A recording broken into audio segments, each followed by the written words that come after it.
lagi ketika berjalannya pematerian gitu ya. Oke, langsung saja. Uh, saya akan bacakan CV dari pemateri.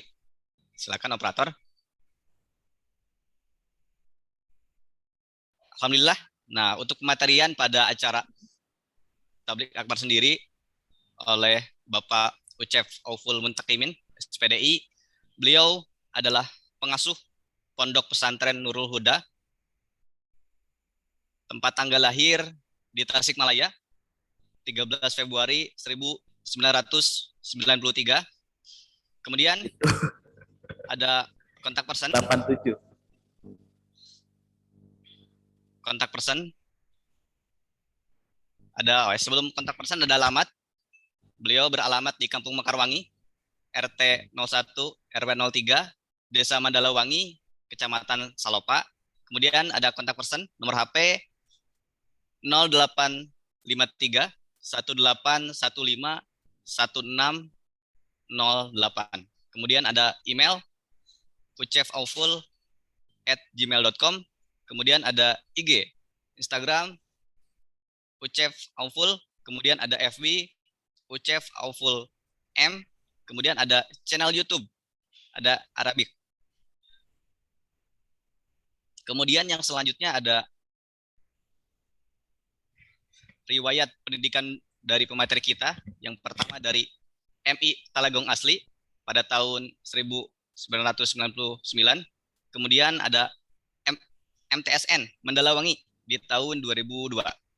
Kemudian yang selanjutnya ada KMI Darussalam Gontor di tahun 2006. Yang selanjutnya ada di Universitas Nasional Yaman di tahun 2011. Kemudian yang selanjutnya ada di Universitas Ibnu Khaldun di tahun 2012. Nah, di sini ada pengalaman organisasi beliau. Yang pertama, menjadi ketua OSIS MTSN pada tahun 2002, kemudian bagian penggerak bahasa Gontor tahun 2006, kemudian PPL Yaman tahun 2010, kemudian pengurus MUI Kecamatan Salopa sedang sekarang, kemudian pengurus pusat Forum Mubalik Alumni Gontor sedang berjalan sampai sekarang. Dan di sini ada keahlian dari pemateri kita, yaitu penerjemah bahasa Arab. Oke, mungkin pemaparan dari CV kurikulum PT dari pemateri kali ini seperti itu. Mungkin sebelum saya serahkan, saya sapa terlebih dahulu ya pada pemateri, Bapak Ucep. Assalamualaikum Bapak. Waalaikumsalam warahmatullahi wabarakatuh. Suara saya jelas tidak? Waalaikumsalam. Alhamdulillah Pak, jelas Pak. Gimana kabarnya Pak? Alhamdulillah baik, sehat. Alhamdulillah baik, insya Allah. Oke, alhamdulillah pada kali ini pematerian kita sudah hadir di forum kita. Nah, mungkin sedikit mengingatkan bahwasanya untuk teknis dari pematerian ini, yang pertama nanti ada pemberian materi dari Bapak Ucep, kemudian setelah itu ada tanya jawab. Nanti kita akan diskusi mengenai teman-teman ada yang ingin ditanyakan ataupun yang kurang paham, nanti boleh ditanyakan di sesi tanya jawab. Kemudian yang terakhir ada dan di mana kuis ini akan ada hadiahnya, kuis sebuah door prize dari teman-teman panitia. Silakan kepada para peserta untuk mempersiapkan pertanyaannya apabila nanti hal yang harus ditanyakan, kemudian siap-siap juga catatan-catatannya agar nanti bisa menjawab untuk kuis nanti gitu. Nah, mungkin saya bacakan untuk materi pada tema pada acara Tablik Akbar ini, yaitu menjadi insan cendekia sebagai fondasi agama Islam dalam menyongsong akhir zaman. Nah, mungkin untuk tema pada tablik akbar tadi sudah saya sampaikan. Oleh karena itu, saya berikan kesempatan, waktu, dan tempat seluas-luasnya kepada Bapak Ucep. Mangga saya persilahkan.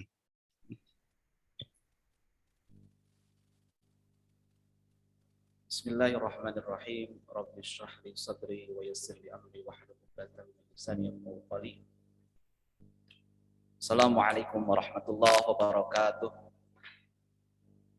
Waalaikumsalam. Alhamdulillah. Nahmaduhu wa nasta'inuhu wa nastaghfiruhu wa nastahdihi. Wa na'udzu billahi min syururi anfusina wa min sayyiati a'malina. May yahdihillahu fala mudilla lahu wa may yudlil fala hadiya lahu. Asyhadu an la ilaha illallah wa asyhadu anna Muhammadan abduhu wa rasuluhu la nabiyya ba'dah. Qala Allah ta'ala fil Qur'anil 'azim. A'udzu billahi minasyaitonir rajim. Bismillahirrahmanirrahim. La uqsimu biyaumil qiyamah wa la uqsimu bin nafsil lawwamah alayya ba'du. Yang kami hormati para dosen Universitas Siliwangi beserta stafnya, yang kami hormati panitia dan seluruh jajarannya yang belum bisa saya sebutkan satu persatu. Alhamdulillah pada kesempatan ini, pagi hari ini Allah menakdirkan kita. Ini adalah takdir dari Allah Subhanahu wa taala sehingga kita bisa bermuajahah, bertemu walaupun tidak di tempat yang langsung, tetapi di tempat yang jauh, mungkin ada yang di sana sini dan sebagainya. Tapi ini karunia dari Allah Subhanahu wa taala yang patut kita syukuri. Kalau lihat teman-teman yang lain atau saudara-saudara kita yang lain, jangankan untuk yang offline, online pun mereka tidak bisa karena mereka tidak mampu untuk melakukan itu. Tapi ini udah sangat luar biasa, alhamdulillah, dan saya ucapkan terima kasih kepada moderator, kepada panitia yang sudah memberikan kesempatan waktu pada pagi hari ini untuk bersilaturahmi. Utamanya saya sebenarnya silaturahmi kepada adik-adik sekalian mahasiswa yang dimana sedang semangat-semangatnya belajar, semangat-semangatnya menuntut ilmu, tetapi Allah menakdirkan pada saat ini kita dengan kondisi seperti ini. Salawat beserta salam kita limpahkan kepada junjungan habibana wa nabiyana kanjeng Nabi Muhammad sallallahu alaihi wasallam. Beliau ini nabi kita. Ini kalau seandainya hidup zaman sekarang mungkin followers IG-nya banyak seperti ini. Atau mungkin punya Facebook, mungkin temannya itu udah tidak akan tidak mampu untuk Facebook untuk menyimpan. Ataupun mungkin ketika Nabi kita punya channel YouTube, pasti subscribernya bisa mengalahkan seluruh orang-orang yang punya level tinggi lah. Tapi kadang saya berpikir, mau nggak Nabi kita mendaftarkan akun di Facebook atau di IG atau di YouTube apalagi di TikTok. Tentunya saya tadi kemarin nggak ditanya apa channel TikToknya, dan memang saya nggak punya. Teman-teman sekalian, Nabi kita luar biasa perjuangannya, Nabi kita pengorbanannya tinggi luar biasa, sehingga kadang kita tidak menyadari adanya kita bisa seperti ini itu karena pengorbanan beliau. Kita bisa Islam. Di sekitar kita ada masjid, di sekitar kita ada lembaga pendidikan, di sekitar kita bisa belajar agama, itu kan karena perjuangan beliau. Bukan hanya secara pikiran, bukan hanya tenaga, tetapi seluruh jiwa raga, hartanya, bahkan nyawanya beliau korbankan hanya untuk umatnya dan umat. Bahkan kan akhir hayatnya pun yang dikatakannya ummati, umat. Umatku, umat. Itu yang beliau katakan. Apalagi kalau lihat sejarahnya, kalau teman-teman yang udah mungkin ke tanah suci kan lebih menyentuh lagi bagaimana beliau Nabi kita Muhammad SAW ketika hijrah, beliau naik ke Gunung Sur, di mana gunung itu lumayan tinggi, dan beliau naiknya itu bukan dengan kaki biasa, tapi dijinjit kakinya, ujungnya dijinjit.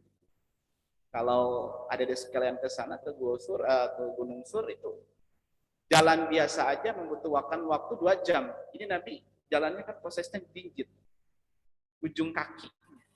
Untuk apa? Menyelamatkan agama. Untuk apa? Biar sampai ke kita. Nah ini kesyukuran, nikmat bagi orang Islam, itulah nikmat iman. Nikmat Islam, sehingga kita dalam keadaan di jalan yang lurus, yaitu jalan agama Islam. Adik-adik sekalian, pada pagi hari ini, alhamdulillah saya bisa bersilaturahmi, walaupun tadi kalau lihat di biodata di CV itu tahun lahir saya itu luar biasa, 1893 kalau nggak salah. Nanti saya udah tua banget. Saya lahir 1987, ya masih muda sebenarnya, bahkan darah muda gitu. Terus saya merasakan bagaimana adik-adik sekalian sekarang 2021 itu proses belajar. Saya dulu 10 tahun yang lalu di bangku kuliah luar biasa. Saya rasakan apa yang sekalian rasakan, adik sekalian rasakan. Kemudian pada pagi hari ini kita membahas tema yang luar biasa sebenarnya.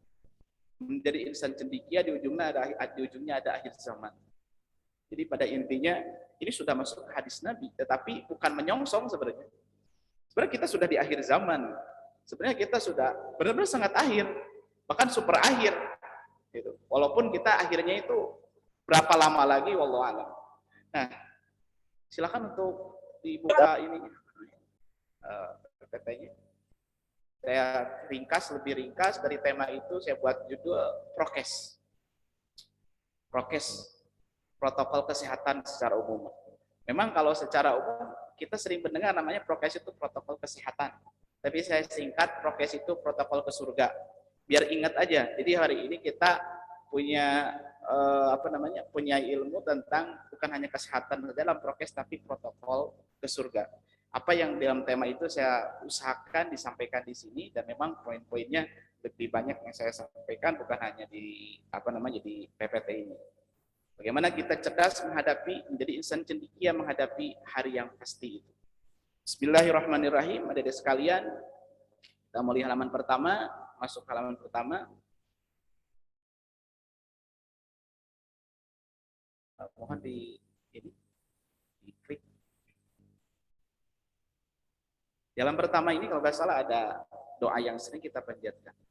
Allahumma inni a'udzubika min adzabil qabri wa min adzabin nar wa min adzabi jahannam wa min fitnatil mahya wal mamat wa min fitnatis syarril masiihid dajjal. Ini doa bentuknya memang ada yang seperti ini, ada yang beda-beda, ada yang seperti sering kita baca, dan ini doa yang sering kita bahas dan sering kita baca ketika akhir sholat kita di tahiyat akhir kita.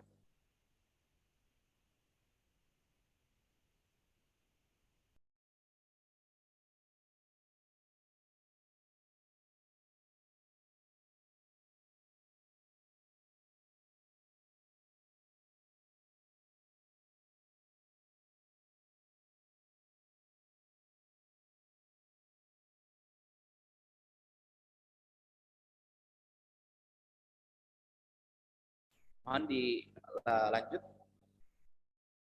Dalam prokes ini yang pertama dengan 5 T. Yang pertama adalah tauhid. Nah, kita harus menauhidkan Allah Subhanahu wa taala. Siapakah Allah? Allah itu Tuhan kita, mengesahkan Allah Subhanahu wa taala dalam rububiyahnya. Rububiyah itu kita meyakini bahwasanya hanya Allah saja yang wajib disembah. Bahwasanya Allah saja yang memberikan rezeki. Jadi setelah nanti kuliah, bukan gelar kita yang memberikan rezeki itu, Allah Subhanahu wa taala. Tauhid uluhiyah itu bagaimana kita mengesahkan Allah, bahwasanya hanya Allah saja yang disembah. Selain Allah itu tidak disembah. Dan asma dan nama-nama Allah dan sifat-sifat Allah Subhanahu wa taala. Jadi T yang pertama, bagaimana kita bisa masuk ke surga di akhir zaman ini, harus benar-benar menauhidkan Allah Subhanahu wa taala. Karena banyak hal yang ada dalam zaman ini, orang menauhidkan, menomorsatukan, meyakini bahwasannya yang diberikan rezeki itu adalah jabatannya, meyakini bahwasannya yang diberikan rezeki itu karirnya yang tinggi, meyakini bahwasannya bukan Allah bahkan, tetapi karena uangkah atau karena dia dalam posisi yang baguskah, itu menjadikan dia bahagia, padahal yang memberikan kebahagiaan Allah Subhanahu wa taala. Termasuk Jadi sekarang sebenarnya banyak berhala-berhala yang beda zaman dulu. Kalau dulu memang berhala-berhala manusia gitu kan, ataupun berhala-berhala yang berbentuk berhala, tetapi sekarang berhalanya yang berbentuk tidak berbentuk seperti dahulu. Dia menyembah secara tidak sadar kepada selain Allah Subhanahu wa taala. Pada intinya dalam tauhid ini yang akan kita bahas yaitu mengimani seluruh beriman. Meyakini, mengimani, percaya. Dan ini tidak bisa dibantah lagi, ini nggak usah didiskusikan. Mengimani, percaya, udah percaya. Sebab akal kita terbatas untuk sampai bla bla bla dan sebagainya. Nanti kita bahas ke hal-hal yang gaib. Iman di dalamnya yaitu iman kepada hari kiamat. Iman kepada hari kiamat. Hari kiamat ini hari yang memang sadar, tahu, tetapi kadang kita lupa taraf hari kiamat ini. Dilanjut. Kalau berbicara tentang hari kiamat, maka bukan hanya disebut kiamat secara keseluruhan, tetapi kiamat itu ada dua jenis. Adik-adik sekalian, mungkin ada yang tahu, tetapi saya akan rinci sedikit-sedikit dan kita masukkan ke materi kita ini, yaitu pertama kiamat sugro, yaitu kiamat kecil, dan kiamat kecil ini sangat banyak. Di antara yang paling populer itu adalah gempa bumi, itu kiamat kecil. Bagaimana ketika gempa bumi, kita kan pasti kabur gitu. Bagaimanapun kondisinya, pasti kita akan berusaha menyelamatkan diri. Termasuk kiamat kecil juga kematian. Ada juga kiamat besar, yaitu kiamat kubro, yaitu kiamat yang memang kiamat menghancurkan seluruh alam semesta ini. Saudara sekalian, teman-teman sekalian, adik sekalian, kita berada memang di penghujung dunia ini, di penghujung yang sangat sebentar lagi, karena Rasul pernah mengumpamakan zaman dulu antara Rasul dengan kiamat itu bagaikan sholat asar dengan maghrib. Dan sebelum Nabi Muhammad SAW, umat-umat sebelumnya itu kan sepertikan setelah sholat subuh sampai asar. Betapa panjangnya zaman dahulu, jadi waktu dunia sekarang memang sudah sedikit. Dan kita akan membahas bukan hanya kiamat yang besar itu, dan kita masukkan ke dalam materi yang sehari-hari yang kita biasa lakukan. Kita akan bahas kiamat kecil yang tidak sadar, bahkan kita lupa itu dengan kiamat kecil ini, yaitu tentang kematian. Rasulullah SAW pernah bersabda akyasun nas, orang yang paling cerdas, sebutnya gitu, paling cendekia. Siapakah orang yang paling cerdas, paling oke, paling pintar? Itu orang yang senantiasa mengingat kematian. Bukan hanya senantiasa mengingat kematian, tapi aksaruhum isti'dadan. Dia persiapannya sangat maksimal. Dan dalam kiamat sugra ini, dalam kiamat kematian, banyak fase-fase yang akan kita lewati. Karena kita masih hidup, ya semuanya adik-adik sekalian. Kita akan melewati fase-fase ini yang kita tidak tahu seperti apa rasanya, prosesnya, dan seperti apa yang akan kita rasakan. Tetapi Rasulullah SAW memberikan gambaran kepada kita semua bagaimana kiamat kematian itu, kiamat sugra itu, yang prosesnya sangat banyak. Kiamat sugra itu disebut juga mad al-awwal. Mad al-awwal itu adalah waktu pertama kali kita akan masuk proses hari akhirat. Ada disebut juga barzakh. Bainahuma barzakh. Barzakh itu adalah pemisah antara dunia dengan akhirat. Disebut juga maut, kematian itu. Karena dalam ayat lain disebutkan innal mautal ladzi tafirruna minhu. Katakanlah jikalau maut itu datang, kamu sekalian itu lari, fa innahu mulaqikum. Kalian akan menemunya. Pergi ke gunung pasti maut itu datang. Pergi ke pantai maut itu pasti datang. Bahkan pergi ke gua yang dalam pun maut itu pasti bakal datang. Disebut juga kematian ini disebut dengan wafat kecil atau dengan wafat yang sejatinya wafat. Jadi dalam Al-Qur'an Allah menyebutkan A'udzubillahi minasyaitonirrajim, Allahu yatawaffal anfusa hina mautiha wallati lam tamut fi manamiha. Allah mewafatkan orang dalam tidurnya. Ruh ketika tidur Allah mengambil. Allah ambil ruh kita. Wallati lam tamut fi manamiha fayumsikallati qada 'alaihal maut. Yang tidur itu ruhnya Allah ambil, kemudian Allah kembalikan lagi. Ada lagi wafat yang benar-benar wafat, Allah ambil, tidak dikembalikan lagi. Maka ketika kita tidur dan kemudian kita itu bermimpi, roh kita itu kan melayang di mana-mana. Roh itu kemana-mana. Ada yang sedang berlari, ada yang mungkin update status, ada yang mungkin lagi selfie, padahal mimpi. Oh, saya update status, padahal lagi mimpi. Ada yang lari dalam mimpinya, pas bangun, wah capek banget. Rohnya dibawa kemana-mana tuh. Rohnya Allah ambil, tetapi Allah kembalikan lagi. Tapi itu disebut dengan wafat juga. Bersyukurlah ketika kita bangun. Alhamdulillah pagi hari ini Allah membangunkan kita lagi dan roh kita kembali kepada jisim tubuh kita dan kita dalam keadaan hidup sehat walafiat. Itu kenikmatan luar biasa. Jikalau Allah ambil kemudian tidak dikembalikan lagi, berarti kita sudah meninggal dunia. Kemudian kiamat sugra juga di dalamnya ada ajal. Fa idza jaa ajaluhum la yastakhiruna an sa'ata wa la yastaqdimun. Jadi ketika ajal datang, kematian datang, udah waktunya. Si Ahmad tanggal 13 hari Sabtu jam sekian nggak bisa kan diakhirkan. Itulah kematian yang akan kita hadapi. Dan kata Nabi, orang yang paling cerdas adalah orang yang dia mempersiapkan kematian dengan luar biasa dan dia sering mengingat-ingat kematian. Bagaimana kita bisa mengingat kematian? Satu diantaranya takziah. Kalau ada orang yang meninggal dunia, coba kita berkunjung bertakziah kepada orang yang meninggal dunia. Akan mulai leluhlah hati kita. Yang tadinya senantiasa ingat dunia terus. Bangun tidur kan ingat HP, buka IG, buka Facebook, buka YouTube dan sebagainya. Tapi apakah kita sering bangun tidur mengingat Allah, ya Allah, alhamdulillah saya masih hidup? Jarang kayaknya. Bahkan kita lebih ingat dengan hal-hal duniawi. Sebab karakter kata Nabi Muhammad SAW, karakter umat yang di akhir itu hubbud dunya, cinta dunia, wa karahiyatul maut, dan membenci terhadap kematian. Ketika ada orang yang meninggal dunia, takut siut, padahal kita nggak bakal sebenarnya. Lagian ngapain takut?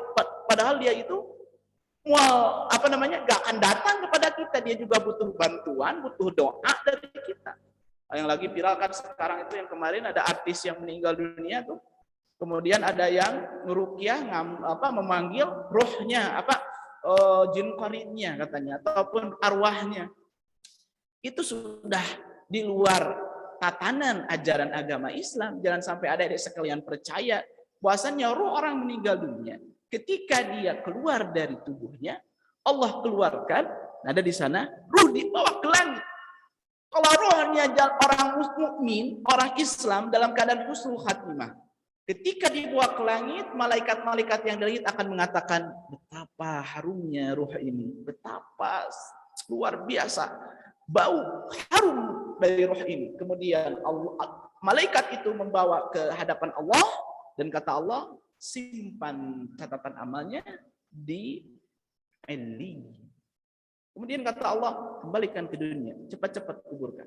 Dan memang arwahnya itu mau cepat dikuburkan.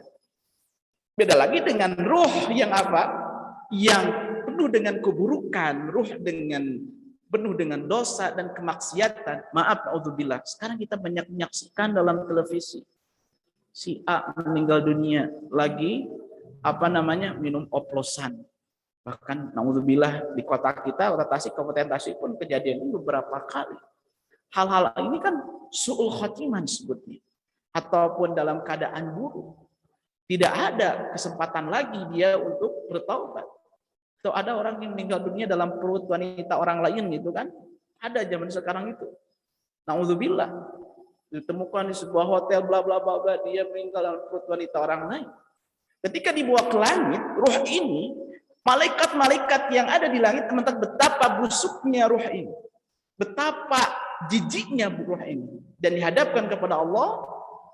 Dan kata malaikat Allah Subhanahu wa taala, hempaskan, kembalikan ke bumi itu roh dan simpan catatan amalnya di sijin. Jadi catatan amal roh yang buruk itu namanya di sijin.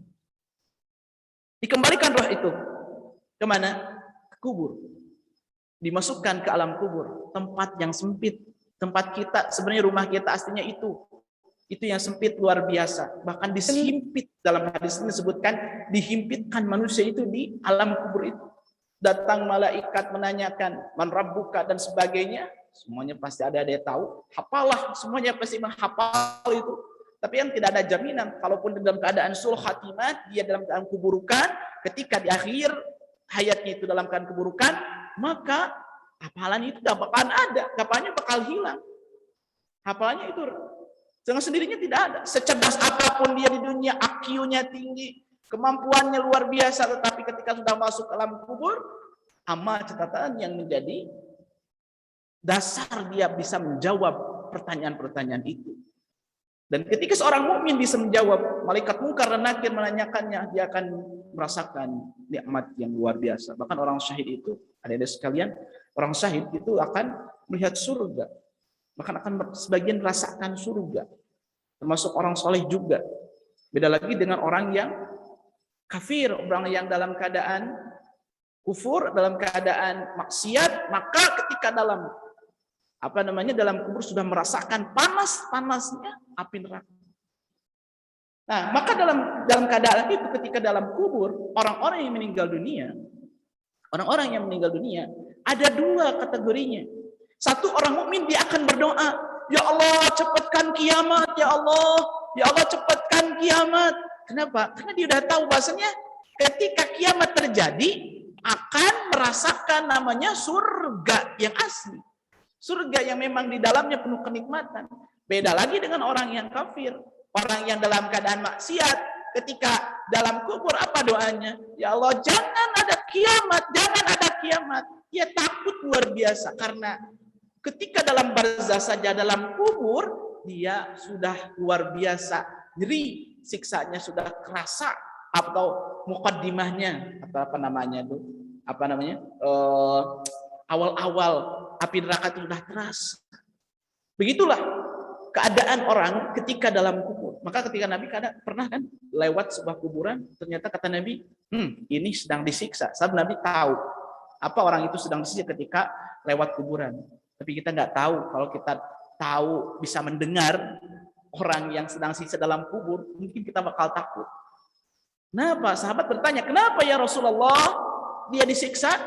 Karena disiksa karena dia itu ketika di dunianya sebab kencing.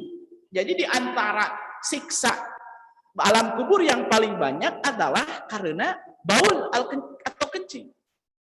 Kenapa emang? Kan kita sering kencing, aduh takut dong kita disiksa. Jadi memang kencingnya salah. Dia ada bekas-bekas kencingnya. Maaf, ada kan orang yang kita lihat pergi ke sebuah tempat di pinggir jalan, sekala yang berdiri di dekat pohon, mungkin dia sedang kencing, dan seperti itulah nantinya najis kemana-mana. Dia sholat kalau ada najisnya kan nggak jadi kan sholatnya, nggak sah, rugi. Itu diantaranya orang yang diazab kubur di antara yang banyak diazab kubur adalah orang yang kencing. Ada teman-teman sekalian, artis namanya itu Michael Jackson. Mungkin tahu ya, dia jago joget luar biasa kan. Kalau nggak salah meninggalnya itu tahun 2009. Heboh dunia ketika dia meninggal dunia. Michael Jackson itu kan cita-citanya dia umurnya pingin hidup 150 tahun. Bayangkan. Akhirnya dia menyewa 12 dokter di rumahnya. Mulai pagi sampai sore sampai malam terus diperiksa kesehatannya mulai ujung rambut sampai ujung kaki. Bahkan makanan yang dia konsumsi pun sebelum dimakan masuk ke laboratorium. Dicek dulu gizi dan sebagainya. Tapi qadarullah, itu takdir Allah, rahasia Allah. Usia 50 tahun dia meninggal dunia. Usia 50 tahun dia sudah tidak ada. Padahal memiliki sistem kesehatan yang luar biasa, tetapi ketika idza jaa ajaluhum, ketika ajal itu datang, maka kiamat kematian itu bakal datang. Apalagi kita nggak punya dokter, kita kadang berobat pun hanya apa adanya gitu. Kemudian di sini saya tuliskan bagaimana ketika sakaratul maut datang. Nah, ini yang luar biasa. Ketika datang sakaratul maut, setan itu bakal datang ke kita, mengganggu secara lahiriah, mengganggu secara ruhiyah. Dia akan terus mengganggu agar kita tidak mengucapkan la ilaha illallah, Muhammadur Rasulullah. Kita yang masih punya umur, adik sekalian yang masih lebih muda daripada saya, ada momen-momen yang paling penting ketika sakaratul maut, yaitu ketika sakaratul maut sudah di tenggorokan, maka sudah tertutup pintu taubat. Dan semuanya akan merasakan sakaratul maut. Sakarat itu tidak kata sakaro. Sakaro itu adalah mabuk. Gak ingat, akalnya sudah mulai hilang. Sakar, orang yang mabuk disebut sakir. Maka kalau ketika ngedoa, ini paling sering saya temukan, Allahumma huwin aina fi syakaratil maut. Syakaro itu bersyukur. Kalau sakaro, sakarat. Mulai hilangnya akal pikiran kita, bahkan ruh kita. Dan ketika sakarat itu kita akan merasakan nyeri luar biasa, kecuali nyeri itu sudah sebenarnya, walaupun nyeri luar biasa, tetapi Nabi kita Muhammad SAW sudah memberikan diskon. Masya Allah. Sudah ditakhfid, sudah didiskon. Jadi kan dulu begini kata Nabi, ya Allah, timpahkanlah seluruh rasa nyeri sakarat umatku kepadaku. Maka itu dikabul sama Allah Subhanahu wa taala. Jadi rasa sakit sebenarnya sakarat itu 99% udah diterima oleh Rasulullah SAW. Kita akan merasakan sakarat hanya 1% saja. Ikhwani fillah, teman-teman sekalian, adik sekalian, yang terakhir di kematian ini, ketika nanti kita mati, apakah kita akan mendengar orang yang di dunia ini? Iya, bakal dengar. Maka kita yang masih punya ayah ibu bersyukur, yang sudah meninggal dunia ayah ibunya, kakek saudaranya, mereka itu bakal tahu apa yang kita lakukan. Mereka akan bahagia ketika kita melakukan hal yang baik. Ketika kita melakukan hal yang negatif, tentu mereka akan sedih luar biasa. Maka ketika berziarah ke alam kubur, ke kuburan, maka kita akan mengucapkan Assalamualaikum ya ahlad diyar, Assalamualaikum ya ahlal kubur. Tapi kan nggak dijawab salam itu, ya iyalah, takut kalau kita dengarnya. Assalamualaikum, waalaikumsalam, wah kita pasti kabur. Tetapi dianjurkan bagi kita, walaupun mereka tidak langsung terdengar oleh kita menganjurkan untuk mengucapkan Assalamualaikum ya ahlal kubur. Dan ziarah itu akan menjadikan diri kita akyas, menjadikan kita cerdas dalam hal kematian. Artinya mulai kita luluh, tadinya emosinya tinggi, hal duniawinya tinggi, sadar. Apapun kita, jadi apapun kita, jabatan tinggi, harta kaya bagaimanapun, tetap pada ujungnya adalah kematian. Dilanjut ke slide selanjutnya.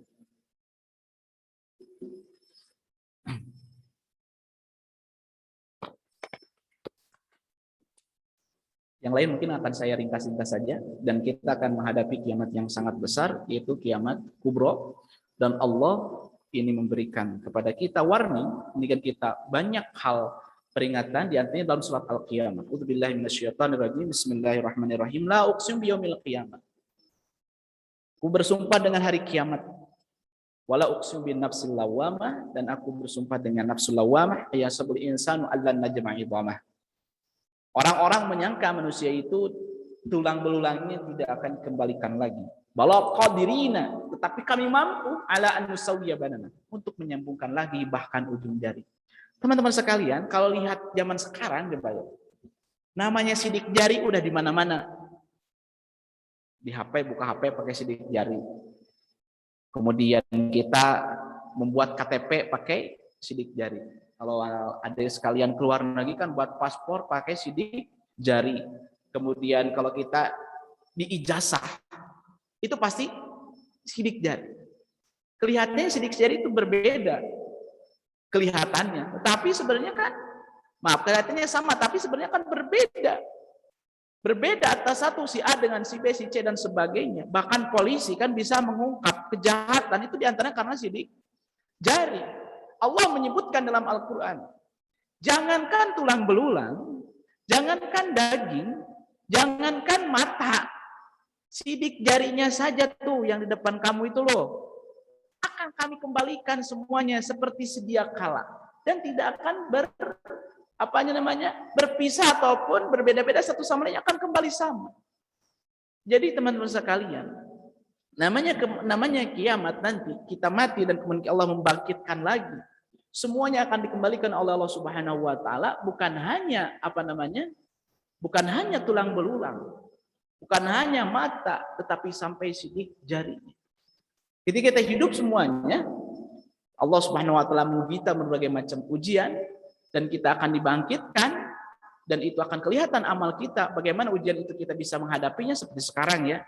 Kita diuji dengan pandemi, kita diuji dengan Covid, sehingga tidak bisa bertatap muka, sehingga tidak bisa bertemu. Apakah kita mau sabar atau tidak? Sabarnya seperti orang-orang dulu. Kalau dulu kan sabarnya luar biasa, seperti Nabi Ayub alaihissalam. Nabi Ayub kan sabarnya tingkat tinggi, kan? Ketika beliau dikasih anugerah, rizkinya banyak, hartanya melimpah, jabatannya tinggi, Allah timpahkan, mulai hilang satu-satu. Apanya yang hilang? Pertama, ladangnya kebakaran. Kemudian hewan-hewannya mati. Kemudian setan mengganggu. Dia ganggunya setan itu kan meruntuhkan bangunan rumahnya. Di rumah itu ada 11 anaknya, semuanya meninggal dunia. Kalau uji itu. Kemudian setelah itu Nabi Ayub tertimpa yang paling terkenal kan. Kita pernah mendengarnya, Nabi Ayub itu terkenal dengan punya penyakit gatal itu. Sebenarnya semua itu Allah dengan izin Allah, tapi syariat itu setan yang melakukannya. Sampai tidak tahu bagaimana fisik Nabi Ayub yang asli. Hijrah ke sebuah tempat, kemudian sampai hijrah itu Nabi Ayub ditinggalkan istrinya, dia hidup sendirian. Tetapi ada sebuah yang luar biasa ketika Nabi Ayub bisa sembuh. Dengan apa sembuhnya? Dia menginjakkan kakinya kan, keluar air. Dengan air itu dia mandi, dengan air itu dia minum, sembuhlah. Mungkinlah Covid yang ada sekarang ataupun penyakit yang kita rasakan, kegundah gulanaan apa yang kita rasakan sekarang, itu akan hilang dengan hal yang sangat sederhana. Masalah yang kita rasakan sekarang itu akan hilang dengan hal yang sangat sederhana. Nah, kembali lagi kepada ayat ini. Allah menyebutkan tentang kiamat. Kiamat itu bakal kembalikan dan kita akan memanen hasil ujian kita. Seperti adik sekalian kan, di kampus kan ada ujian kan, ada tugas. Banyak sekali kan. Sok riet biasa mengarana tugas. Jarang namanya tugas itu yang enggak riet, gitu pasti riet rata-rata. Sebab enggak mungkin level ujian yang di kampus dengan yang di SD, dan namanya nggak bakal ujian kalau hanya di SD. Kalau di kampus ya benar harus lebih meningkat. Maka bakal lihat hasilnya nanti di akhir. Begitupun hidup di dunia ini kita akan lihat di akhir itu, yaitu di mana? Di hari kiamat itu, hari yang pasti datang, hari yang di mana malah catatan amal itu akan ditampakkan. Dilanjutkan ke slide berikutnya. Wajib diimani hari ini. Silakan lanjut ke slide berikutnya. Wajib diimani, nggak bisa dibantahkan lagi.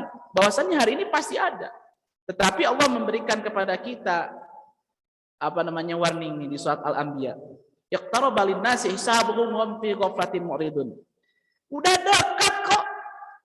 Bukan menyongsong lagi sebenarnya ini. Udah sangat dekat kepada manusia itu. Perhitungan hisab, hari kiamat udah dekat. Tetapi mereka itu sibuk dengan HP-nya zaman sekarang. Sibuk dengan bolanya yang suka bola.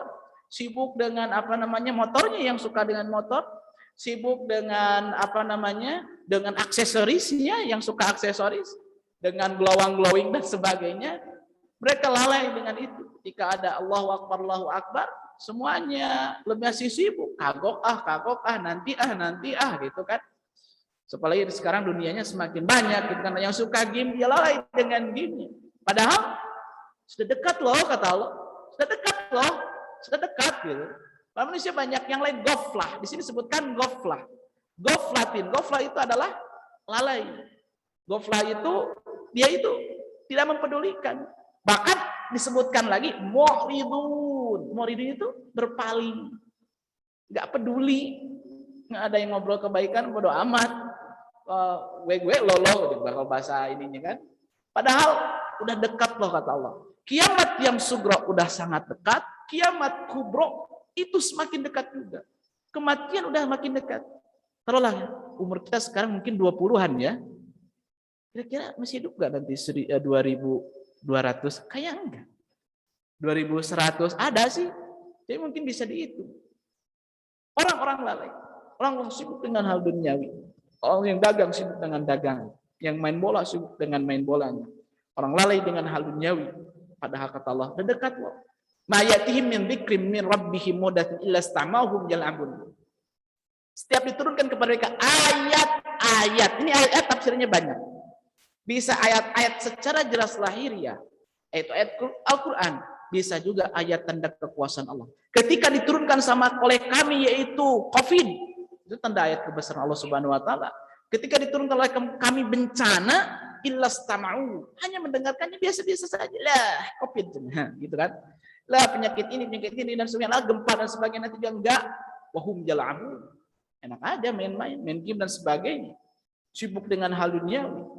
Jadi ketika kita belajar sebenarnya harus lebih, benar kata Pak dosen tadi, ketika kita belajar ilmu umum pasti akan lebih mendekatkan diri kepada Allah Subhanahu Wa Taala, karena akan sadar semua hakikat yang Allah ciptakan itu sempurna dan sangat sempurna. Yang paling terkenal kan dalam ilmu fisika itu kalau nggak salah siapa di Islam itu Al-Kindi ya, Al-Kindi, kemudian bahkan Al-Khwarizmi juga ahli dalam fisika. Bahkan kata Mark Zuckerberg, kalau nggak ada Al-Khwarizmi itu yang buat algoritma, maka tidak akan ada namanya Google dan sebagainya, kita bisa bertemu seperti ini karena dia membuat rumus-rumus itu. Hakikatnya dia yang memberikan fondasi. Masya Allah. Tetapi kan mereka tidak lalai. Mereka fisikanya bisa, ilmu umumnya bisa, tetapi ilmu agamanya pun benar-benar lebih mendekatkan diri kepada Allah. Kalau teman-teman suatu saat Allah takdirkan mudah-mudahan bisa ke daerah Turki, daerah Irak, bagaimana lihat kita orang-orang dahulu, orang Islam itu jayanya luar biasa. Sebelum abad 19 orang Islam itu keilmuannya tinggi luar biasa. Maka bersyukurlah yang sekarang di ilmu fisika, jadikanlah fisika itu semakin mendekatkan diri kepada Allah. Jadikanlah dengan ilmu yang antum kalian semua itu pelajari sekarang semakin bertambah cinta, bertambah berharap, takut hanya kepada Allah Subhanahu Wa Taala. Di ayat ketiga, lahiyata qulubuhum wa asrarun najwal ladzina zalamu. Hati mereka itu dalam keadaan lalai. Hati mereka itu dalam keadaan ghaflah. Tadi kembali lagi ke sana. Lebih sering hal duniawi yang diingat, bukan hal ukhrawi. Lebih ingat apa yang kita ingat sih? Yang sering buka kalau HP itu ada dua di HP itu kan ya. Ada dua kemungkinan, kebaikan dan keburukan. Di HP itu diinstal Al-Qur'an, di HP itu diinstal medsos. Mana sih yang sering kita baca? Gitu. Mana yang sering kita perdalami? Mana yang sering kita telaah? Maka ada istilah dalam bahasa Arab itu, man kasura dzikruhu kasura hubbuhu. Barang siapa yang banyak menyebut-nyebutkannya, maka dia pasti mencintai. Man kasura hubbuhu kasura dzikruhu. Orang yang sangat mencintai sesuatu, maka dia akan menyebut-nyebutkannya.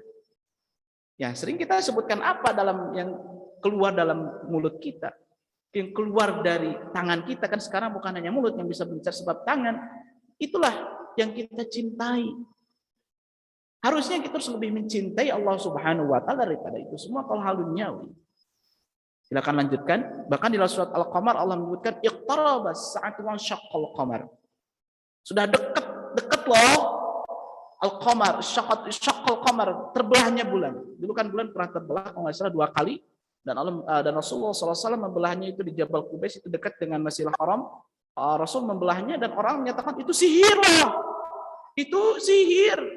Padahal itulah mujizat dari Allah Subhanahu Wa Taala, dan itu adalah bukti tanda udah dekatnya loh kiamat. Maka kita senantiasa untuk mempersiapkan diri. Saya tidak akan bahas secara detail ini, jadi pengetahuan saja. Nama kiamat dalam Al-Quran sangat banyak.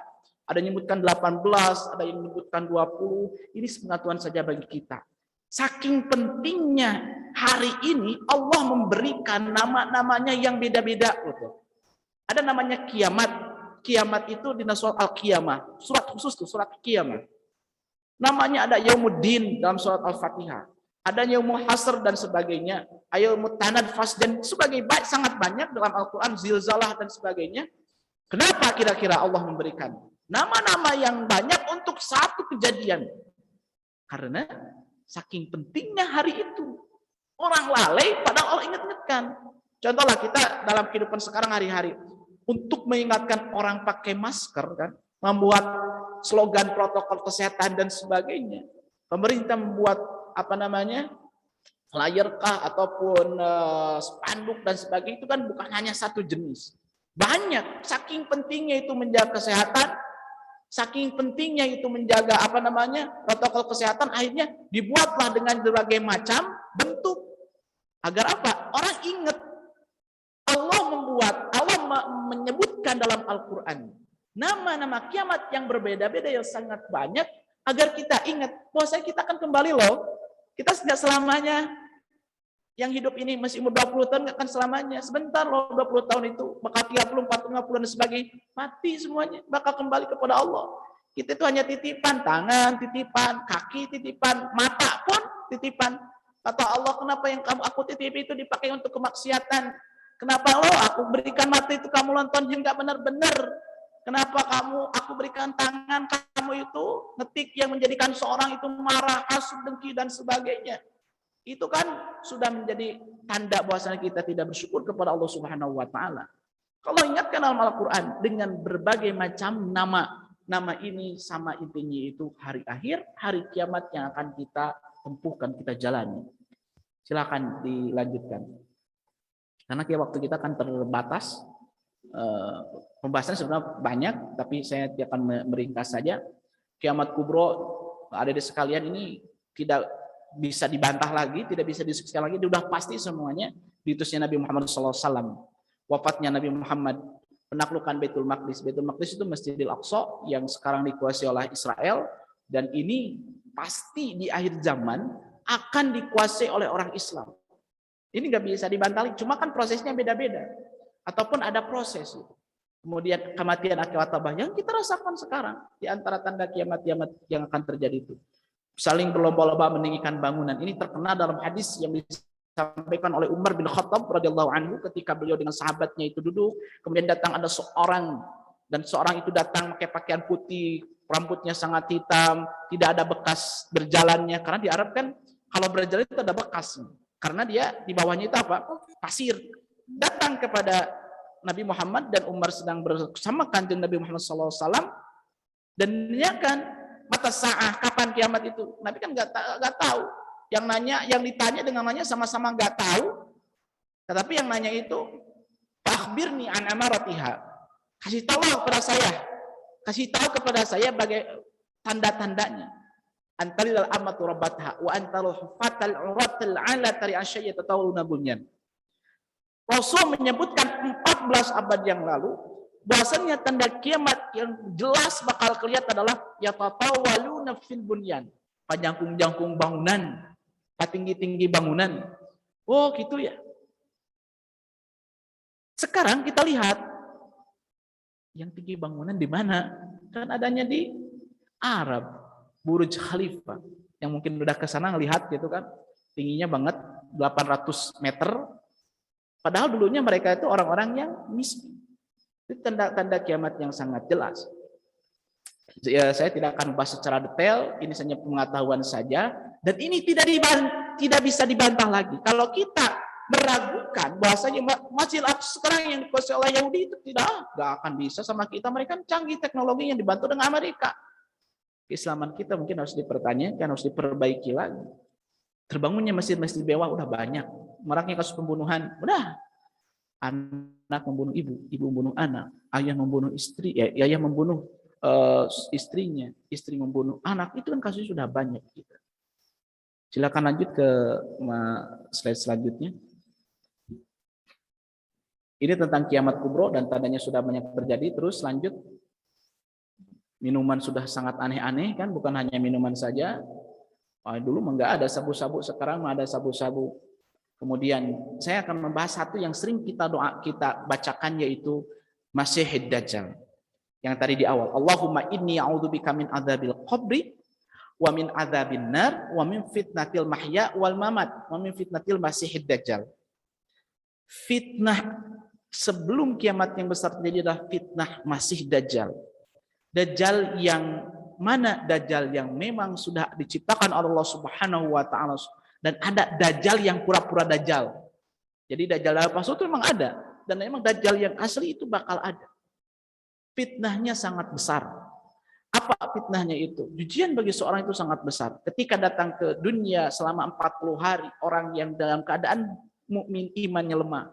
Ya kerjaannya TikTokan terus, kerjaannya itu hal-hal yang enggak bermanfaat. Kerjaannya hal itu yang tidak ada untuk hal akhiratnya, maka pasti ketika datang, kamu ikut dengan saya. Iya, pasti nyebutkannya. Saya kasih loh kamu ini emas, Saya kasih kamu rumah, saya kamu perempuan, istri dan sebagainya. Bahkan kan Dajjal bisa menghidupkan orang yang mati. Tersebut mas fitnah. Rasul menakutkan kepada umat yang akhir itu, takut mereka tidak kuat dengan ujian yang disampaikan atau yang diberikan oleh Masihid Dajjal. Dan hanya 2 orang di dunia yang memiliki gelar Masih. Nah, kalau profesor kan banyak, kalau dokter kan banyak. Kan yang masih kan hanya 2. Satu Al-Masih Dajjal, yang kedua Isa Al-Masih. Kenapa 2 orang ini disebut dengan Al-Masih gelarnya? Karena Nabi Isa alaihissalam masih itu dari kata masa hayam sahu. Masa hayam sahu itu artinya adalah mengupas, mengusap, menghilangkan. Bahkan arti yang lain tak bepergian, jadi nggak menetap masa hayam sahu. Karena Nabi Isa dia hidup senantiasa berpindah-pindah. Nabi Isa nggak di satu tempat gitu. Kemudian Nabi Isa bisa mengusap seseorang dan seseorang yang sakit itu bisa sembuh. Jadi orang yang sakit dia usap kemudian sembuh. Dan bahkan orang yang mati pun Nabi Isa bisa menghidupkan dengan izin Allah Subhanahu wa taala. Dan kenapa Masih Ad-Dajjal itu disebut dengan Masih juga? Sama, dia kan nggak berentap di satu tempat. Dia berpindah dari satu kota ke kota yang lainnya, ke kota Tasik, ke daerah saya di Salopa, ke daerah yang Cikatomas, Pangandaran dan sebagainya. Dia berpindah-pindah dan dia seolah-olah mengusap. Dan ada yang menyebutkan kenapa disebut Masih, karena matanya satu kan terusap, terhilang gitu. Jadi berpindah-pindah dan dia bisa memberikan sesuatu yang luar biasa, seolah-olah dia mengusap sesuatu yang menjadi yang tadinya tidak ada menjadi ada. Itu Masih Dajjal. Mudah-mudahan Allah melindungi kita semua. Maka Rasul memberikan kepada kita anjuran ketika malam Jumat, ketika hari kosong, ketika untuk baca surat Al-Kahfi, 10 ayat pertama itu menjadi perlindungan kita dari fitnah Dajjal. Silakan lanjut. Dan ini fase terakhir kita akan masuk ke surganya Allah atau ke nerakanya Allah, naudzubillah. Dan tentunya surga itu penuh dengan kenikmatan yang sering disebutkan, dan banyak makanan, banyak minuman, ada anggur, ada apa lagi? Ada anggur, ada bidara, ada delima, ada sungai yang putih, yang kuning karena dia itu sungai madu. Tapi walaupun namanya madu, pasti beda dengan madunya di dunia.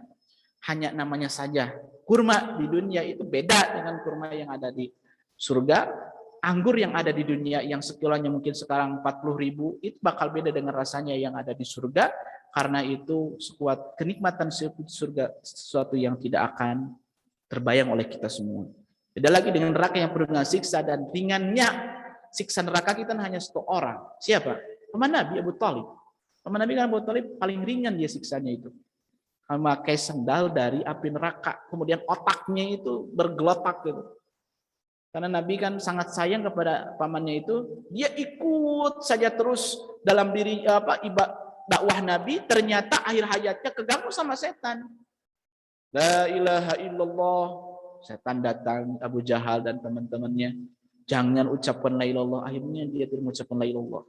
Dan dalam keadaan sul khatimah, kata Nabi, ya Allah angkatlah pamanku masuk surga. Nggak bisa. Dan tiket masuk surga mah apa? La ilaha illallah Muhammadur Rasulullah. Akhirnya Allah ringankanlah. Allah ringankan dengan dia menginjakan sandal dari api neraka. Itu aja paling ringan. Apalagi, alhamdulillah, umat yang keadaan sul khatimah itu mungkin pasti lebih parah daripada itu. Saya tidak membahas secara detail surga dan neraka karena pembahasan sangat luas, luar biasa, dan waktu kita sangat terbatas, mungkin hanya sekitar 15 menit lagi. Silakan lanjutkan. Selanjutnya yaitu hikmah dan mengingat hari akhir itu diantara menambah keimanan ketakwaan. Karena dengan iman takwa kita bisa masuk surganya Allah Subhanahu wa taala. Menjauhkan diri hal yang buruk dan maksiat. Jadi ingat kan ada rambu-rambu, pas buka HP-nya itu ada hal yang negatif. Langsung kan ingat. Alhamdulillah saya pas lihat HP lihatnya yang enggak benar-benar. Pas dia pergi ke setempat, karena pemuda itu kalau kosong ada uang, pergi bahaya juga tuh. Atau akan melakukan satu hal yang buruk, ingat dengan akhirat, takut ketika ajal menyebut dalam keadaan kemaksiatan. Maka kemudian mempersiapkan kematian dengan baik tentunya, dan kita senantiasa ingat dengan kematian itu, berupaya melakukan amal soleh, berbuat baik kepada sesama. Silakan lanjut.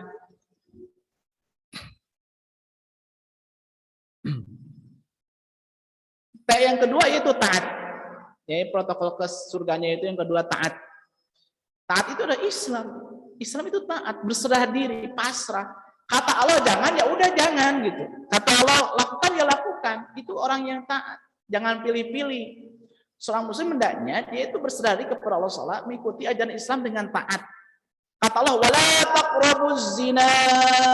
Jangan dekati zina, jangan. Kata Allah, dekati aja jangan, apalagi benar-benar dekat. Innahu kana fahisyah. Jangan dekati, ya udah jangan dekati. Sekarang wasilah untuk hal seperti itu kan banyak. Dulu dosen saya pernah bercerita, ada mahasiswa di Mesir, mahasiswa Al-Azhar, laki-laki, pulang kuliah, dia kehujanan. Kemudian, udah sore loh, hujannya gede. Akhirnya dia berteduh di sebuah rumah yang kosong. Tinggal berteduh di rumah yang kosong. Ternyata hujannya terus besar. Kemudian ternyata ada yang datang lagi, seorang mahasiswa. Dia ikut berteduh di rumah itu, di rumah yang kosong itu. Yang laki-laki ini di pojok sebelah sana, yang satu yang perempuan sebelah sini. Qadarullah, hujan itu ternyata tidak berhenti semalaman. Dan yang laki-laki itu menyalakan lilin. Lilin dinyalakan, kemudian dia karena melihat perempuan dan punya iman yang tinggi, takutnya luar biasa. Bayangkan, gelap, hanya lilin, hujan gede, perempuan dan laki-laki dalam satu ruangan. Si laki-laki itu akhirnya singkat cerita, diem, nggak bergerak sama sekali, sampai si lilin itu yang dia nyalakan, lilin itu kan terus meleleh, sampai ke bawah, si lilin itu membakar jari-jarinya. Jadi jari-jarinya terbakar. Kenapa? Takut mendekat ke perempuan itu, akhirnya melakukan sebuah dosa. Qadarullah, berhenti hujan. Esok harinya mereka berdua pulang. Perempuan itu bercerita kepada ayahnya, dan ternyata perempuan itu anak menteri. Ayah, saya berteduh dengan keadaan seperti itu, dan ada orang di dalamnya laki-laki, sampai dia tangannya terbakar.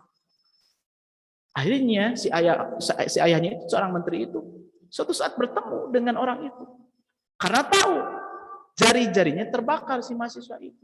Akhirnya yang si ayah itu menikahkan kepada putrinya. Karena dia tahu orang itu mempunyai keimanan yang sangat tinggi. Yaitu dia takut karena Allah. Takut dia terjerumus dalam tipu muslihat setan yang mengganggu dalam dirinya. Masya Allah. Itu keimanan yang kuat. Taatnya luar biasa. Tidak mau mendekat, tidak bertanya. Coba di kita ya. Sengaja menanya, sengaja menoleh dan sebagainya. Silakan lanjutkan. Yang ketiga yaitu ta'awun, saling menolong. Wa ta'awanu 'alal birri wat taqwa. Enggak cukup gimana saja, enggak bisa kita berdiam diri di masjid. Kemudian kita baca Quran, kemudian kita zikir, wiridan dan sebagainya. Harus kita muamalah juga dengan orang wa ta'awanu 'alal birri wat taqwa. Silakan yang bisa fisika, tawanu dengan fisikanya. Tawanu dengan ilmu yang dikuasainya. Tawanu dengan apapun yang bisa kita lakukan untuk Islam. Untuk Allah. Karena dengan itulah akan datang pertolongan dari Allah Subhanahu wa taala. Dan tentunya dalam surat Al-Asr Allah menyebutkan innal insana lafi khusr. Manusia itu kan rugi. Illal ladzina amanu wa 'amilus shalihat. Nah, ta'awun itu dalam 'amilus shalihat atau ihsan. Gak bisa kita hidup sendirian dan kita butuh nolong, kita harus membantu orang lain sehingga amal soleh kita semakin banyak dan kita masuk ke surganya Allah. Lanjutkan yang keempat. Yang keempat adalah tafahum. Apa itu tafahum? Saling memahami. Maaf ya adik sekalian, saya yakin di antara adik pasti beda. Ormasnya mungkin orang tuanya beda. Ada yang aktif di organisasi A, ada aktif di organisasi B, ada yang di C, dan sebagainya.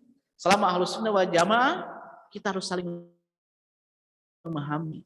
Jadi akan rusak mungkin kalau kita tidak saling memahami. Sekarang sudah mulai kelihatan ada sebagian yang tidak mau memahami antara satu sama yang lainnya. Memang kalau dulu kan zaman dulu masih ribut itu zaman dulu itu kalau kunut gitu kan. Kalau orangnya tidak suka kunut, dia kunut akhirnya ribut. Kalau sekarang mah alhamdulillah tidak ada yang ribut kalau bab kunut mah. Karena di masjidnya sedikit. Nggak ada yang di masjidnya mungkin 1-2 orang gitu. Nah, tafahum ini juga menjadikan dasar kita masuk ke surganya Allah dengan tetap memperhatikan prinsip-prinsip agama Islam. Artinya selama kita masih satu, kiblatnya sama, akidahnya sama. Dan yang terakhir, silahkan, yang terakhir yaitu tawakal. Apa tawakal? Tawakal itu ini yang luar biasa dimiliki orang Islam sebenarnya. Membebaskan diri segala ketanggungan kepada selain Allah, menyerahkan keputusannya kepada Allah Subhanahu wa taala. Hanya bergantung kepada Allah. Tapi dengan ikhtiar gitu kan. Saya bawa motor motor metik, motor nyebit, kemudian saya simpan depan kampus, enggak dikunci. Saya tawakal kepada Allah, itu salah, enggak ada ikhtiar. Ikhtiar dulu, kunci dulu, baru tawakal kepada Allah. Ya Allah, saya sudah menguncinya, aku serahkan kepadamu. Ketika ada yang maling, ya itu kan tawakalnya udah maksimal. Dan orang yang tawakal itu punya ganjaran dalam Al-Quran surat At-Talaq, wa may yatawakkal 'alallahi fawasbu innallaha baligh amri. Allah akan mencukupkan segalanya. Allah akan memberikan sesuatu yang dia inginkan dengan secukupnya. Ini kan sebenarnya rezeki itu kan sesuai dengan kadar, udah cukup, udah sesuai gitu kan. Yang kita nikmati udah cukup, udah sesuai gitu.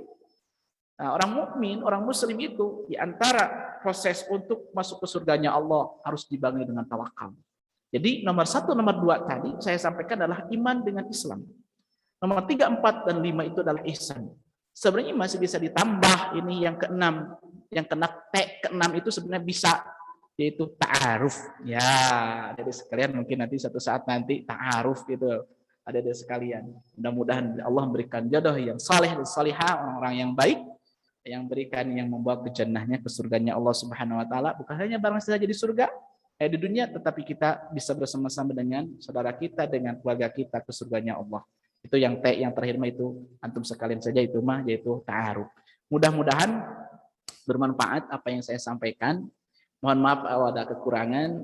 Ini saya sampaikannya secara ringkas saja karena waktu kita terbatas, dan memang kondisi ketika online seperti ini memang berbeda ya berbicara ketika dengan offline gitu kan. Kalau online itu beda banget lah sama dengan offline, dan kita mau nggak mau berusaha untuk berusaha menyesuaikan dengan waktu sekarang dengan keadaan seperti ini. Maaf sekali kalau seandainya ada kata-kata saya yang salah, kata-kata yang tidak berkenan, yang itu mungkin sebenarnya tidak pantas untuk disampaikan, itu kekhilafan dari saya sendiri. Yang benarnya dari Allah Subhanahu wa taala. Mudah-mudahan silaturahmi ini, pertemuan ini bukan hanya sekarang saja kita bisa ditemukan oleh Allah, tapi di surganya Allah Subhanahu wa taala. Sekian, wassalamualaikum warahmatullahi wabarakatuh. Waalaikumsalam warahmatullahi.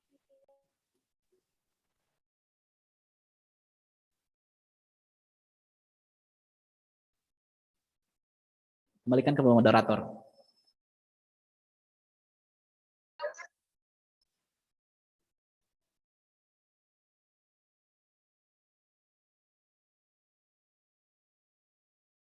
Oke, terima kasih banyak kepada Bapak Ucep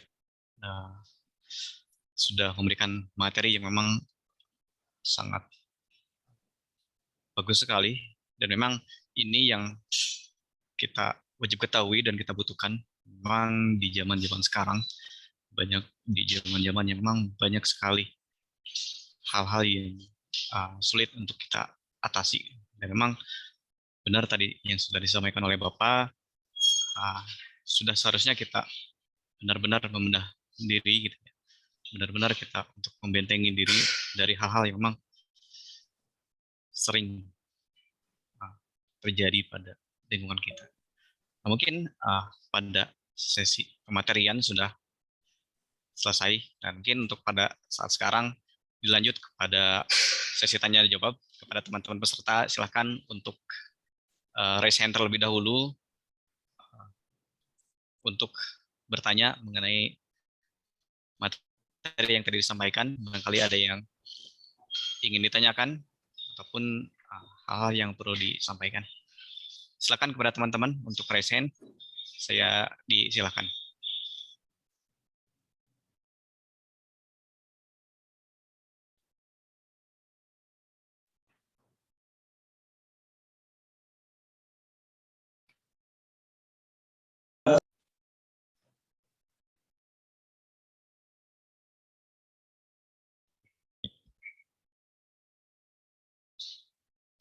Oke, saya ulangi kembali mungkin pada semua peserta tablik akbar kali ini.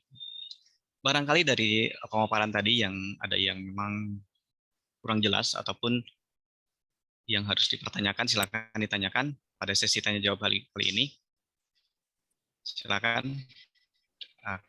kepada semua panitia, semua peserta untuk raise hand terlebih dahulu. Oke, dari saudari Nita, mangga untuk langsung on mikrofon. Baik Kang, terima kasih. Sebelumnya mohon maaf saya Oken. Assalamualaikum warahmatullahi wabarakatuh. Bapak, saya ingin bertanya, saya pernah mendengar keterangan bahwa usia bumi ini tidak akan lebih dari 1500 Hijriah. Apakah benar, Pak? Sedangkan sekarang sudah 1443, berarti kurang lebih 57 tahun lagi. Terima kasih, Pak. Wassalamualaikum. Langsung jawab ya. Bismillahirrahmanirrahim. Assalamualaikum warahmatullahi wabarakatuh. Keterangan yang menyebutkan 1500, bahkan Imam At-Tabari, itu seorang ulama yang lahir di Spanyol, karyanya luar biasa, itu menyebutkan usia dunia itu hanya 500 tahun setelah Nabi wafat. Tapi qadarullah, kita masih hidup sekarang.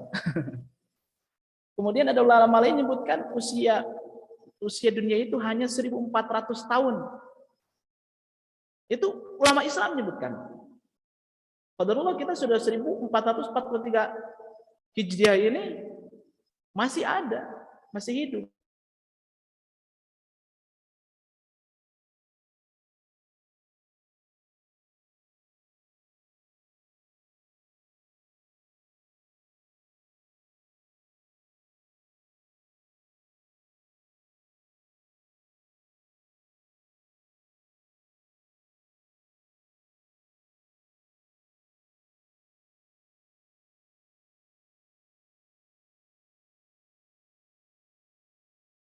Runtuh.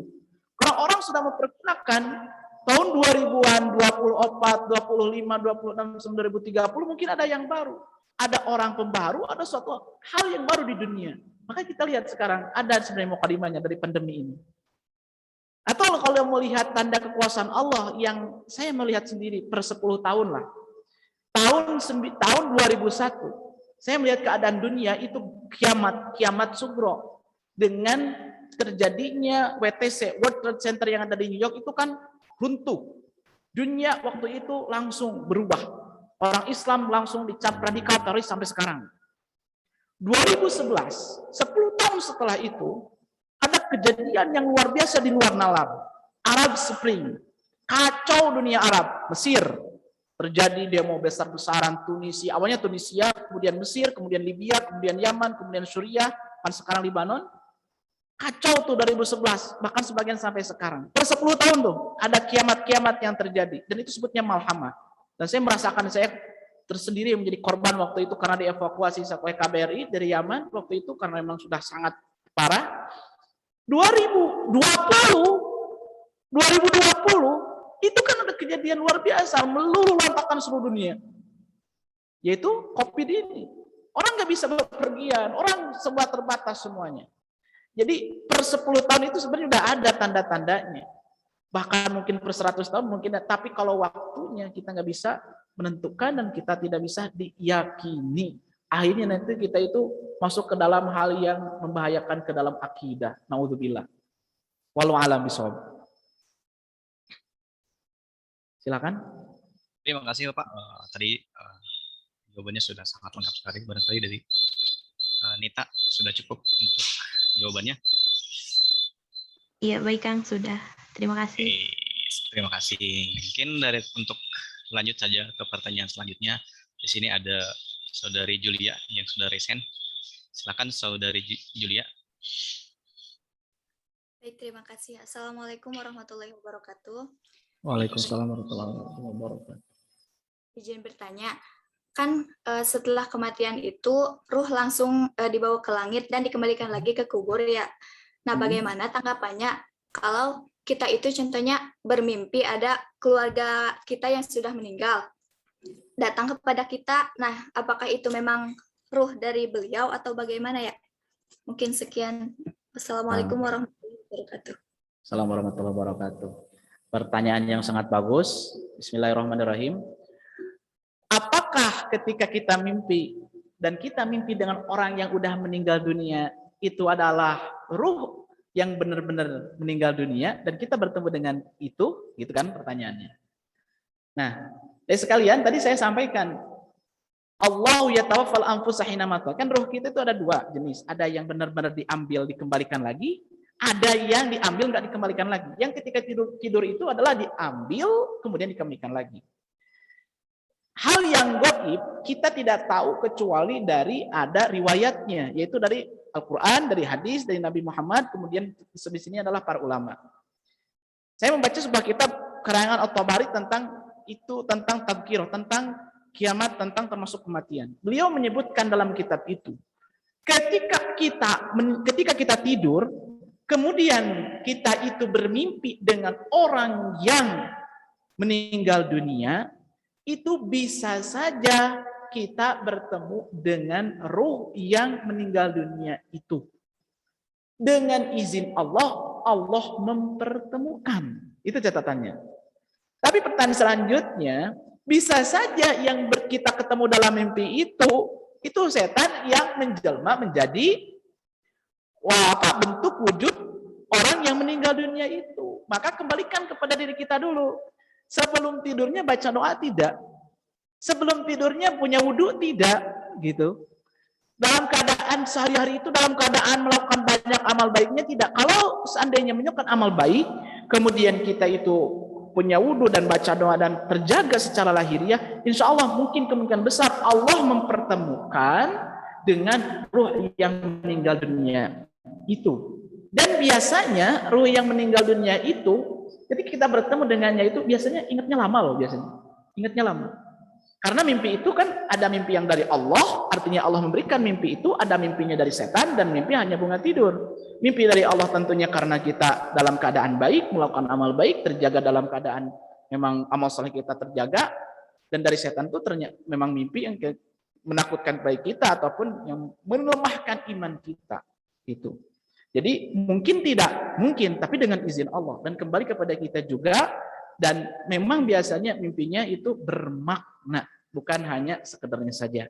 Gitu. Apalagi bermimpi dengan Nabi kita Muhammad SAW, udah pasti itu mah Nabi Muhammad. Tapi kan jarang, karena tidak bisa setan untuk menjelma menjadi Nabi Muhammad. Itu juga harus ada tanda tanya dulu. Para ulama menyebutkan, benar gak yang mengaku Nabi itu sesuai dengan tanda Nabi Muhammad SAW secara karakteristik tubuhnya? Kalau benar berarti itu ya Nabi Muhammad SAW. Kata Nabi, ketika orang bermimpi bertemu denganku, maka itulah aku. Sebab setan nggak bisa menjelma, hanya satu saja yang nggak bisa dijelma oleh setan, itu Nabi Muhammad. Yang lain mungkin. Jadi apakah bisa? Ya, mungkin saja. Tapi kembali pada diri kita, dan mungkin makna dari mimpi itu bukan melemahkan tauhid. Contoh ada mungkin, kan orang tua kita udah meninggal dunia, bermimpi. Dia memberikan suatu ucapan yang kita ingat, mungkin punya hutang dan sebagainya. Oh, tanya-tanya benar-benar juga dia orang tua kita masih punya hutang dengan si A, si B, si C. Karena kan orang yang meninggal dunia punya hutang, dia tertahan gitu kan. Wallahu a'lam bishawab. Mudah-mudahan jawabannya bisa memuaskan.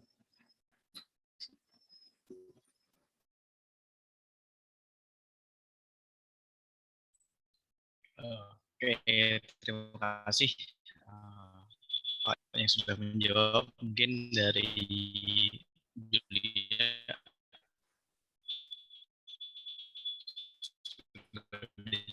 diskusikan mengenai jawaban pertanyaannya.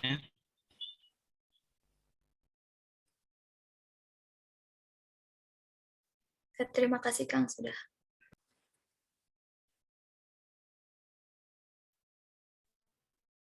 Oke, terima kasih. Mungkin ada satu orang lagi untuk diberikan kesempatan untuk bertanya. Di sini ada yang sudah resen, Saudari Vera. Mangga saya persilahkan untuk bertanya. Assalamualaikum wabarakatuh. Izin bertanya ya, kan di alam mahsyar itu kan kita itu dikumpulkan dalam beberapa golongan. Nah, setahu saya itu golongan-golongannya itu berdasarkan kaum, misalkan kaum Nabi Nuh, kaum Nabi Muhammad, tapi ada yang bahwa golongan tersebut berdasarkan madhab gitu. Jadi kalau kita misalkan ada yang mengatakan kita itu ketika mengikuti misalkan madhab kayak Maliki, madhab Hambali, terus kalau kita mengikuti kedua madhab maka kita itu katanya akan berlantung gitu. Jadi nggak tahu ke madhab yang mana begitu. Terima kasih. Jadi pertanyaannya, kalau kita berbeda mengambil dua madhab, jadi nanti di akhiratnya gimana? Bergantung gitu, menggantung gitu. Iya, jadi dikatakan kita itu akan kayak digantung gitu. Jadi mau ngikut ke madhab yang mana, ataukah benar berdasarkan kaum? Jadi kalau golongan itu kaum Nabi Muhammad, misalkan kaum Nabi Musa, begitu. Oh iya. Pertama berkaitan dengan di akhirat nanti kita di dunia bermadhab apa sebenarnya. Nanti di akhiratnya berarti madhab A atau B dan C dan sebagainya. Ahlus Sunnah wal Jamaah kan yang ada di kebanyakan di kita itu meyakini atau mempraktekkan 4 madhab. Orang NU saja kan mempraktekkan 4 madhab. Dia mengambil tidak hanya Syafi'i terus, mungkin dia Hanafi, mungkin dia Hambali gitu kan. Termasuk sebagian Muhammadiyah juga, tidak semuanya Syafi'i. Jadi ketika mengambil dari salah satu itu bersepakat bahwasanya itu Ahlus Sunnah wal Jamaah dan masih satu rel dengan Nabi. Mau adhab apapun, mau madhab apapun, masih semuanya satu rel dengan Nabi. Kemudian nanti di akhirat ketika terutama kita di padang mahsyar, apakah kita akan berkelompok dengan kelompok masing-masing ataupun kita bakal menyatu? Di riwayat pertama kan semuanya akan minta pertolongan kepada Nabi Adam. Nabi Adam kan nggak bisa, bring semuanya pergi ke Nabi Nuh. Nabi Nuh nggak bisa ke Nabi Musa, ke Nabi Ibrahim, ke Nabi Musa, ke Nabi Isa. Semuanya setelahnya ke Nabi Muhammad SAW. Jadi semuanya bakal berkumpul dulu di bawah naungan Nabi Muhammad SAW. Setelah itu ya Nabi Muhammad bersama dengan umatnya, Nabi Ibrahim bersama dengan umatnya ketika setelah selesai mendapatkan syafaat dari Nabi Muhammad SAW. Karena semuanya tidak bisa memberikan syafaat kecuali Nabi, karena semuanya punya dosa, termasuk nabi-nabi yang lain. Nabi Adam sudah jelas kan diturunkan dari surga karena makan buah khuldi. Nabi Musa kan punya dosa, nggak bisa ngasih syafaat karena apa? Karena membunuh orang. Ini Musa mah itu dosanya itu nonjok 1 kali mati. Jadi Nabi preman sama Nabi Musa 1 kali nonjok mati. Bahkan ketika mau meninggal dunia kan, dia berada di rumah, datang malaikat Israel masuk ke rumah. Ketika malaikat Israel datang masuk ke rumah, mungkin malaikat Israel menampakkan manusia seperti itu, ditonjok Nabi Musa, wajahnya ditonjok, Israel balik lagi ke Allah. Ya Allah, kenapa engkau mengutus kepada orang yang tidak mau diambil nyawanya? Kata Allah, bebe jahila, kasih tahu kamu itu Israel mau ngambil nyawa. Ternyata kenapa Nabi Musa nonjok? Karena dia tidak baca salam. Dia tidak muqaddimah dulu gitu kan. Bahwasanya salah Israel itu kembali lagi pada Nabi Musa. Wahai Musa, saya Israel saya menjemput nyawa kamu. Ya udah ngobrol dari tadi kalau gitu mah. Saya mau kalau gitu mah. Karena para nabi ketika dicabut nyawa kan dikasih pilihan. Kamu mau hidup atau mati? Coba kalau kita sekarang datang Israel loh, kita datang. Mau hidup atau mati? Pasti jawabannya hidup. Tapi para nabi itu kita ditanya mau hidup atau mati? Mati. Karena udah tahu kehidupan yang abadi itu bukan karena di dunia, tapi setelah mati itu. Gitu. Mudah-mudahan jawabannya bisa memuaskan. Ya seperti itu keadaan kita. Kalau madhab itu tidak ada permasalahan intinya. Ketika masih satu rel, satu komando dengan Nabi Muhammad SAW, kiblatnya masih sama, tauhidnya masih sama. Perbedaan madhab itu hanya furu'iyah dalam hal ibadah saja, maka tidak ada permasalahkan. Seperti kan kalau di Mekah Masjidil Haram kan banyak yang beda-beda, tetapi kan tidak persia gitu. tetap masih satu rel, kecuali mungkin yang beda akidah seperti orang-orang yang mengagungkan Ali dan sebagainya, orang-orang Syiah. Itu saja, mungkin mudah-mudahan bermanfaat.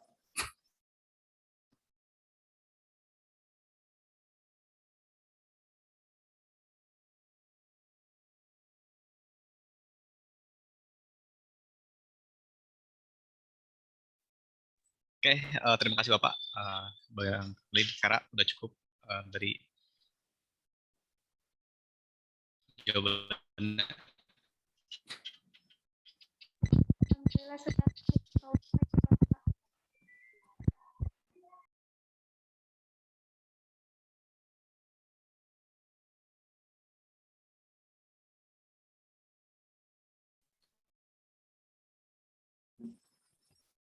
Alhamdulillah untuk sesi pertanyaan pada acara kabar ini dicukupkan karena memang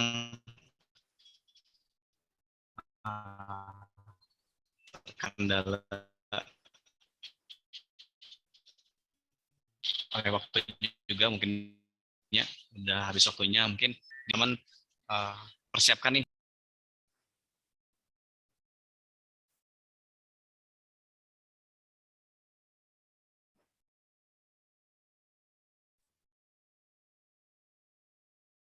Oke, mungkin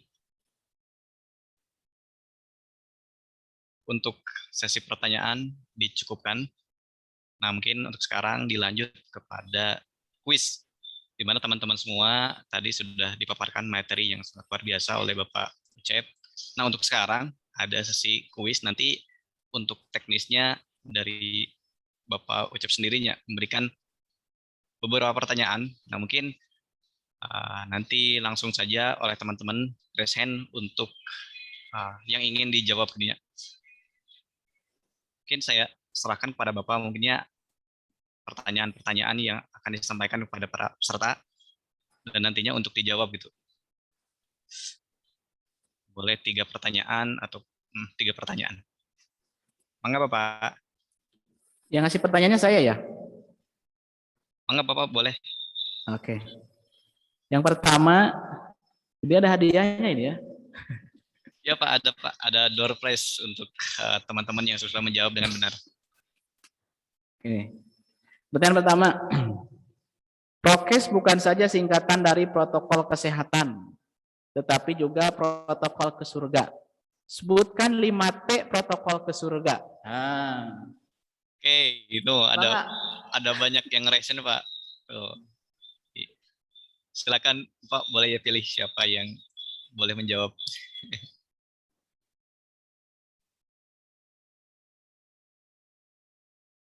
Ini yang jawabnya yang mana ya? Yo, mangga Pak, boleh pilih aja Pak, nanti ditanyakan jawabannya. Oh, jadi nggak ngacungkan tangan ya? Udah Bu, ada berapa? Ada 6 orang yang present. Oh, 6 orang.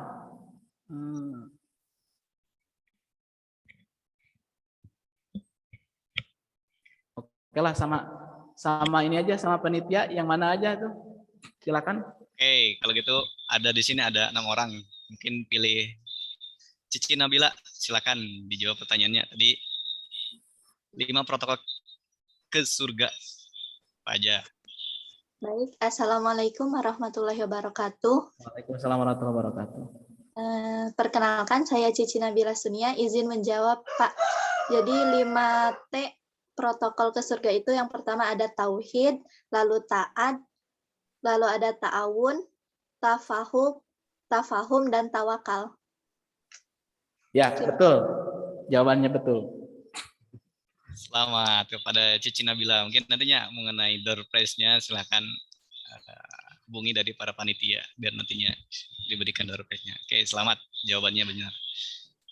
Mangga kepada Bapak untuk soal selanjutnya. Silakan kepada teman-teman semua persiapkan. Soal kedua. Orang yang berada di alam kubur, jadi yang sudah dimakamkan gitu di alam kubur, mereka memiliki doa khusus. Bagaimana kira-kira doa orang-orang mukmin dan orang-orang yang dalam kekuburan ketika di alam kubur? Tadi sudah saya sampaikan dalam materi. Doa yang disampaikan kepada Allah ketika mereka yang udah dalam kubur itu orang mukmin dengan orang kafir itu berbeda. Coba kira-kira lafadznya ya pakai bahasa Indonesia saja, nggak apa-apa. Seperti apa? Silakan.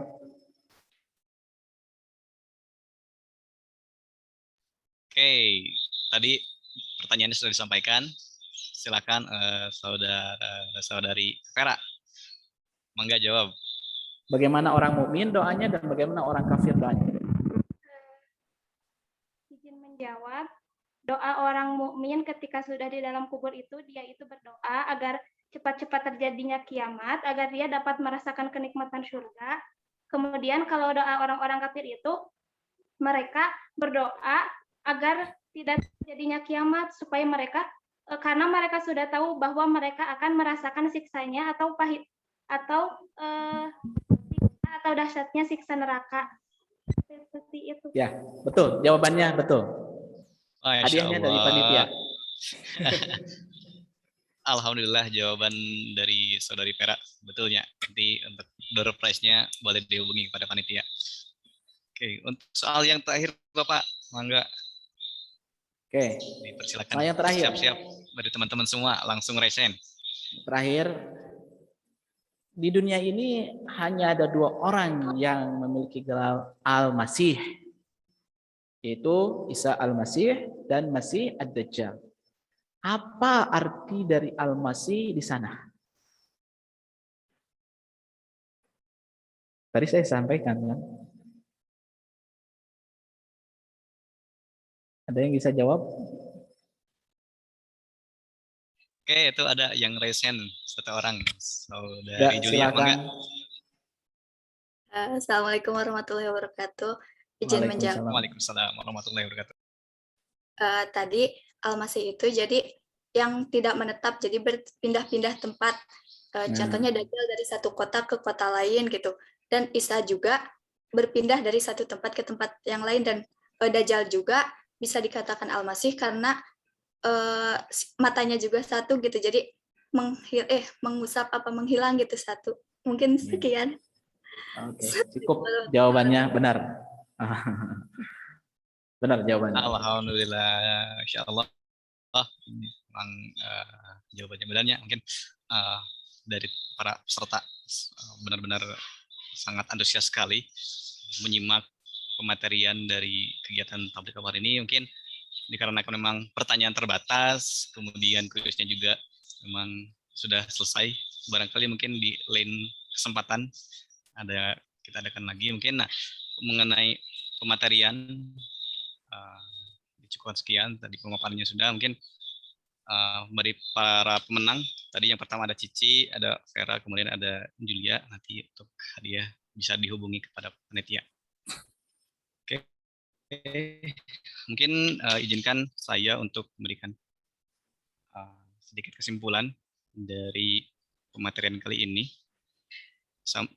Mungkin ada 5 protokol ke surga yang harus kita menjadikan sebuah fondasi untuk menyongsong di akhir zaman ini. Mungkin yang pertama ada tauhid, di mana kita harus benar-benar mengesahkan kepada Allah Subhanahu wa taala. Kemudian yang kedua, kita harus taat pada Allah, berserah diri kepada Allah. Kemudian yang ketiga ada ta'awun, saling tolong-menolong antar sama manusia. Kemudian yang keempat ada tafahum, saling memahami. Kemudian yang kelima ada tawakal, kita harus terus bergantung kepada Allah, ditambah dengan berikhtiar juga. Dan seperti itu kesimpulan yang bisa saya simpulkan. Sekali lagi saya ucapkan terima kasih banyak kepada Bapak Uchef Auful. Nah, mungkin sebelum diakhiri ada penyerahan sertifikat terlebih dahulu Bapak dari panitia secara simbolis nanti akan ditampilkan di layar. boleh kepada operator dibantu.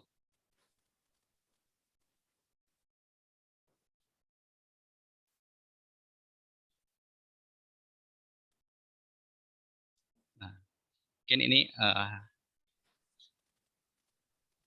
Terima kasih. sertifikat.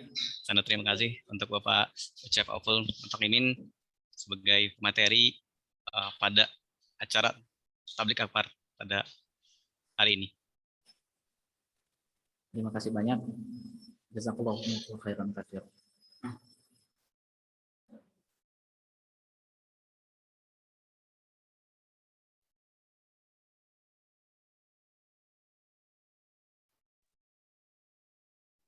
Oke, alhamdulillah untuk acara materi tablik akbar semua rangkaian sudah selesai.